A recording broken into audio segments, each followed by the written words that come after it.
All right, now we're going to take a look at multiplication and division inequalities. Again, just like equations, we're still going to be using the inverse operation. We're going to solve it, we're going to graph it, we're going to check it. So let's take a look at the first example.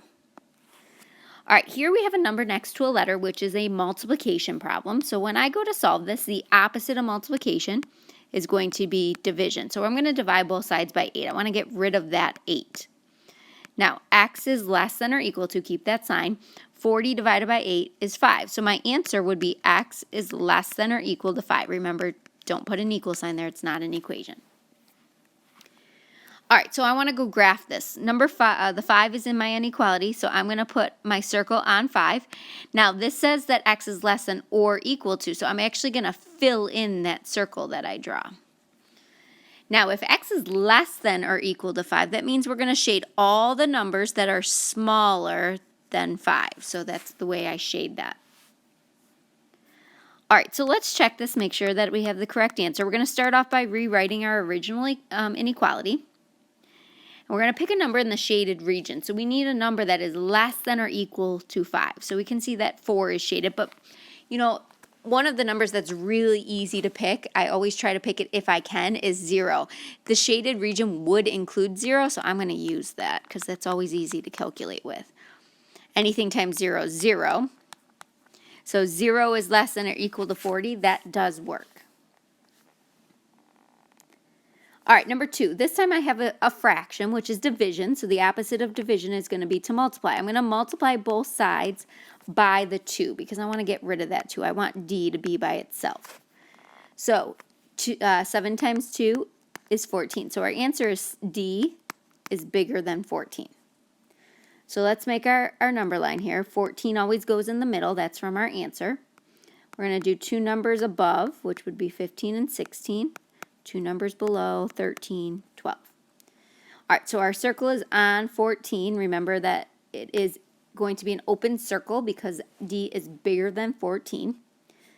And I'm going to shade all the numbers bigger than 14. So that would be to my right, all the numbers bigger than 14. All right, so let's do the check. We're going to do D over 2 is bigger than 7.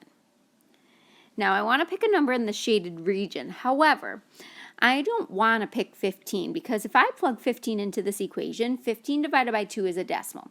Now, this one's not too bad of a decimal. It's just a 0.5, but in other scenarios, it may be a repeating decimal, something that's really ugly to write. So you want to pick a number that's divisible by the bottom. So I'm going to pick 16 here because when I do 16 divided by 2, I get 8. And 8 is bigger than 7, so that does work.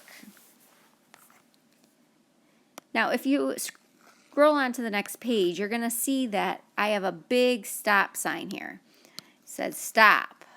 When you are multiplying or dividing by a negative number, you must flip the inequality symbol. Now, this is something new. When you are multiplying or dividing by a negative, you must flip the symbol. So let me show you what I mean by that. So if I'm going to divide both sides by negative 2 to solve this equation, notice that the number I'm dividing by is negative. That doesn't mean my answer is negative. That means the number I'm dividing by is negative. So I still have G on the left side, but I'm going to flip that symbol. So it was less than, I'm going to make that greater than.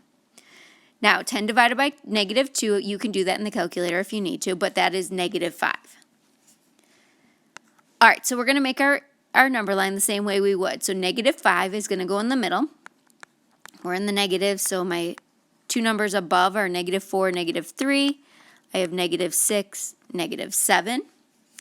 So I'm going to put my circle on negative 5. It is open circle, no line underneath there.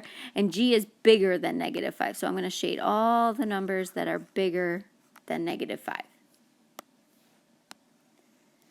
All right, when I go to do the check, I'm going to go back to my original symbol. You don't use the one that was in the answer. You use the original symbol.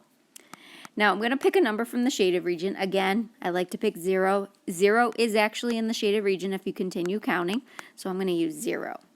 Keep the same symbol as the original equation. So negative 2 times 0 is 0.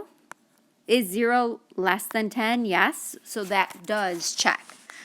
So I'm going to have you practice this, and just remember that if you are multiplying or dividing by a negative, you must flip the symbol. Go ahead and